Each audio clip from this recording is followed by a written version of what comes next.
The paper I'm presenting is Aware, Preventing Abuse of Privacy-Sensitive Sensors via Operation Bindings. So this paper is about preventing or helping users prevent giving away more privileges than they intend to, specifically for privacy-sensitive devices like the camera or microphone. Device users typically have to authorize access to these privacy-sensitive sensors on install or first use. That's the typical usage pattern. Design of current systems leaves those users vulnerable to various types of attacks, which we'll get into in a little bit. But essentially, they can be abused. These permissions that are granted to collect data that users certainly did not intend for these applications to have. There are other approaches besides the approach the authors advocate, Aware. Aware is the name of their system that they built and tested, both in a field-based survey as well as actually running it on a version of the Android operating system. And there are other proposals out there. And this paper also talks about how those other proposals are vulnerable to certain types of attacks that Aware prevents. The summary of their approach is that they bind each application's operation requests. So say request to use the camera. They bind that to not only a user event, but they bind it to a specific configuration of the user interface and a specific widget which is used to request that authorization. So all of the authorizations become very explicit. You can't fool the user by showing them something slightly different because that would be a different operation binding. And of course, once those operations are authorized in a specific operation binding, they can be reused.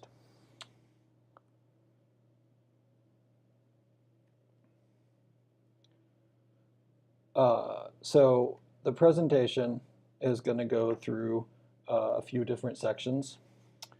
I did not update the presentation outline appropriately, so we're going to be a little bit by the seat of our pants, but the titles in the individual slides are correct. So the problem they're trying to solve is that untrusted applications can gain access to privacy-sensitive sensors. And they do that by exploiting users, by abusing the current authorization workflows that are used primarily in Android. Although you see the same application patterns in Apple devices. This is not something that's addressed in the paper. This is my commentary. Although you see the same kind of application patterns, the Apple ecosystem is largely not subject to the types of attacks that they are worried about because the Apple ecosystem has a curated app store and signed applications and whatnot. It doesn't mean that malware can't slip through and get onto an Apple device, but it does mean that these kinds of attacks are much less likely. So the first time use or install time permission is a permission that lasts for the lifetime of an installed application. So as you can see, you install your application or you use it for the first time, and then you make legitimate access, or the application makes legitimate access, and then somewhere in here, the application, because it's a malicious application, it attacks you. It makes illegitimate use of those sensors. And then, of course, you continue using the application and wash, rinse, repeat.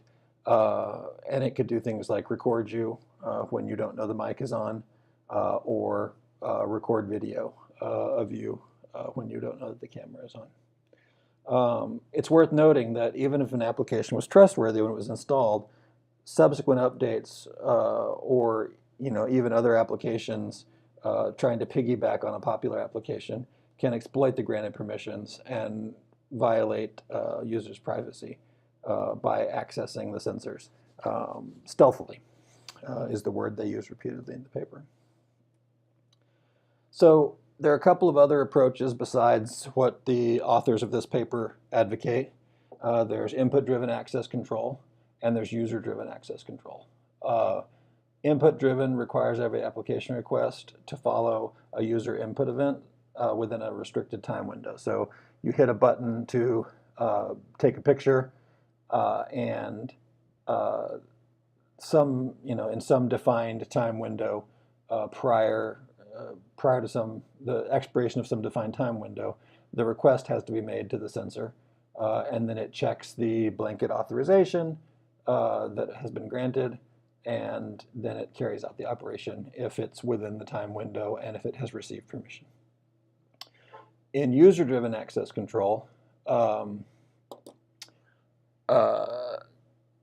the application has to use specific operating system provided widgets to perform the sensor operation. So that means when you program the application, you can't make your own button for video recording, or you can't make your own button to take a picture. You have to use the operating system provided widgets. But the problem with these is that users frequently fail to identify the application requesting sensor access. They often don't know which user input widgets are eliciting the request, and they don't understand the actual operation being requested. In general, people are not very good at using their phones, and the studies that they did to validate their design and implementation of Aware bear that out. So the goal of Aware is to enable users to verify an application's operation request, to verify that it corresponds to a user's expectations in an explicit way. It does that by binding every operation request to a user input event, and it obtains explicit authorization for a combination of things that includes the operation request, the user input event, and the specific user interface configuration used to elicit an event. This is what the authors call an operation binding. To prove this out, they did some field studies and whatnot, but they also actually built a prototype of Aware. And they did that by modifying the open source version of Android and extending the middleware to control access to the privacy sensitive sensors. It also did a couple of other things, like give a secure, create a secure context where system messages could be written back to the user, and a logger to make sure that all such accesses would be logged. This is an overview of the framework. The interesting thing about the way that this is implemented is, as I'll get to later, is in order for it to be useful, it's going to have to be implemented in as a portion of the operating system. So they were working on an open source version of Android, and running that version of Android. That's obviously not stock Android, and this is not something that you could create an app for to modify your stock version of Android. So Aware works by extending the notion of an authorization tuple. So in standard authorization tuples, you have a subject, a resource subject, that's the person requesting the access, the authorization, a resource, the thing that you are trying to access, and an operation, what you're trying to do to it, read, write, etc. And they extend that notion to include a UI configuration that is used to elicit the user input event. They made a very nice chart which shows how the operation binding is accrued as the steps occur, from the user interface event to the binding to the actual widget to the user actually pressing the button, and so forth and so on, all the way until you get an operation binding, which is an amalgamation of the authorization tuple and the UI context. So the things that go into the operation binding are the application itself, so a canonical identification of the application, which is another thing that the middleware helps with. The implicated sensors, so if you're only asking for a camera, you don't need to have anything in there about, or a still camera, you don't need to have anything in there about the video or the microphone. But you might be asking for all the sensors. So whatever those sensors are, you have the implicated sensors. The requested operation, so taking a picture, recording a video, recording sound. The actual user input event, which is the user pressed a button.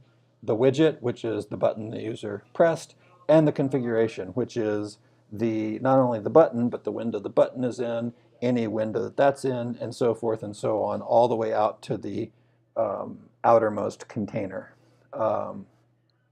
In fact, there's also a concept, which I'm not going to get too deep into, of an activity window call graph, which records the way that you got to the specific configuration. And there's, it's an actual graph with state transitions. And so there's various ways you could get into a certain state. And so all of those are taken into account by a given operation binding.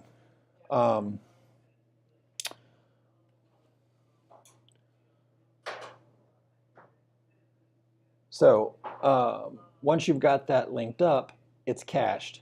And so once an operation binding is authorized by a user, aware can simply reuse that authorization to permit subsequent operation requests. This is important because obviously doing that every time would have quite a bit of overhead and is one of the primary reasons why the one-time authorizations are the rule, because that's good UI in the sense of being convenient for the user. It's not good UI in the sense that it has a terrible security outcome. So this tries to strike a balance between those two things, having a good security outcome and still not being very inconvenient for the user. When I get into the tests a little bit later, the field test they did, there's some stats that talk about the overhead imposed by this new technique. So there's 4 types of attacks that aware prevents that IDAC and UDAC are vulnerable to. One is operation switching. So a malicious application, and by the way, most of these are malicious application issues. They're not other applications that somehow get into a good application and do things to it. So the assumption here is that you have gone to the Google Play Store, or more likely one of the other app stores that is not the Google Play Store or the Amazon Store, and you've downloaded an app, maybe a game, whatever. It's the Windows problem, writ large, because there are so many more telephone devices in the Android ecosystem. So you download your game and it has some malware in it. And so it might try and trick you into authorizing an unintended operation. The way it might do that would be to, have a widget that appears to be recording sound, or sorry, appears to be recording a still image, and instead records a video, which would give them access to the microphone. In IDAC, you can make this kind of attack because the relationship between the user input event and the operation is authorized. And so once you've authorized it, that event is authorized. And so there's no further context to any of that. It simply goes through. They've been authorized previously, and therefore they can do it in the future. So UDAC avoids this type of attack by design. And they do that by defining a mapping between the widgets, between the gadgets, and the operations, so that the operation is determined very precisely by the widget, and another widget won't do. It will simply not inherit the permission. Obviously, aware prevents this because it very explicitly maps the entire state of the UI along with the user input event to authorize. So there's what's called bait and context switch. I've never heard of this before, but the authors use this term. I think to distinguish it from the next kind of bait and switch. But basically, this is simply presenting a widget in a misleading display context. So, showing that you are going to take a picture, but actually giving permission to the microphone, or actually, putting a record button, which gives permission to the microphone. So in this case, the context around the widget indicates one thing, like I just said, taking a picture. When the widget presented requests access to a different operation, the example here is taking a video, but maybe recording sound or something like that. So this is just users not having enough cognitive capacity to pay attention to everything. They're in the middle of something, they're task focused, and they just don't notice that the wrong widget is present and that they're authorizing the wrong operation. Neither IDAC or UDAC can prevent this type of attack.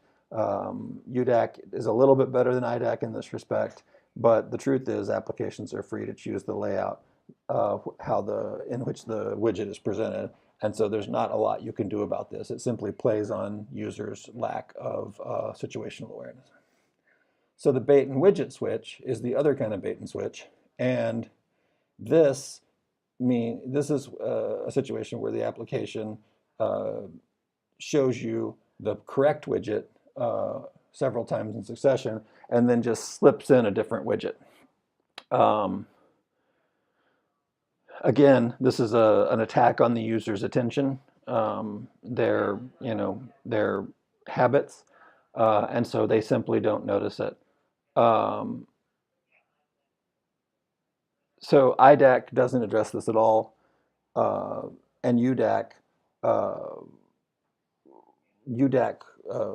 would prevent this in the sense of, if you change the button size or location, it might prevent it. But if the button is the same size, same location, etc., it's not going to notice by design. Finally is application spoofing. So this is where you've got an application that's pretending to be another application. Again, IDAC and UDAC, they treat the user input as an authorization, and so they're both going to be vulnerable to this attack. So what are the results of the AWARE implementation? So they did 4 different tests. They wanted to see how it helped users avoid attacks, what kind of a decision overhead it imposed, how many existing apps malfunction due to its use, and what the performance overhead is. So as far as helping users, the average attack success rate went from 85% down to 7% on average. That's a tremendous decrease. So that has to be counted as a success. The decision overhead, due to the per configuration access control, was actually not that tremendous. Instead of just one time on install or first use, it imposed on average less than 4 decisions per application, an increase of less than 4 decisions on average during the study period. So it didn't actually increase the cognitive load very much at all. You get a lot of security back for not very much inconvenience, is the conclusion here. Not very many applications out of the 1,000 they analyzed. Not very many, 5 malfunctioned, and they claim that all malfunction instances have since been resolved in subsequent versions of the prototype, which if you look at the GitHub, the link is in the presentation earlier, you can see is under pretty active development. I'm not sure what they're intending to do with it beyond their research, but they are continuing to develop it, and it's been moved to the author, to Giuseppe Petracca's private GitHub, but the link provided in the presentation redirects. Finally, the performance overhead was found to be negligible. Don't need to go too far into that. Basically, it's replacing one piece of middleware with another piece of middleware, and there, besides the activity window activity graph, and a little bit of context aggregation. It's not doing a ton more than it was doing before, so it's understandable that the overhead would be negligible. So they conclude that this is an effective additional layer of defense, and that it's convenient for users. And I, based on their results, I have to agree with that. Having said that, I think the problems with an untrusted App Store model are well known. This paper is pretty much talking only about the Android ecosystem, even though they try and generalize it to desktop and other types of OSs. But the Android ecosystem allows you to install unknown applications of unknown quality, applications, of unknown provenance and of unknown intent.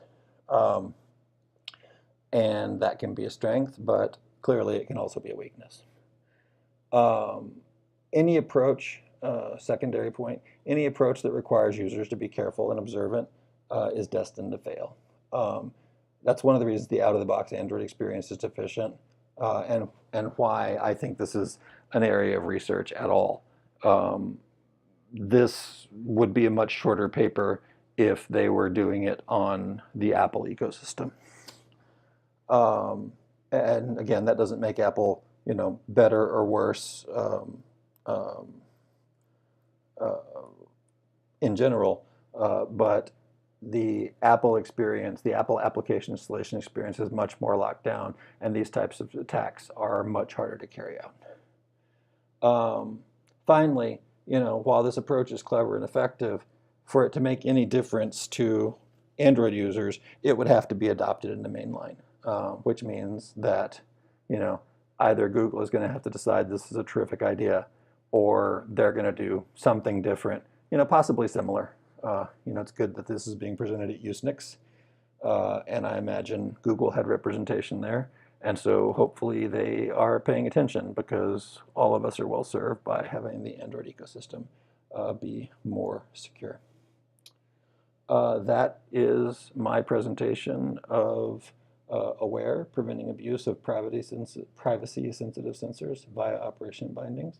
I hope you have enjoyed it, and I look forward to answering any questions you have in the comments on Piazza. Thanks.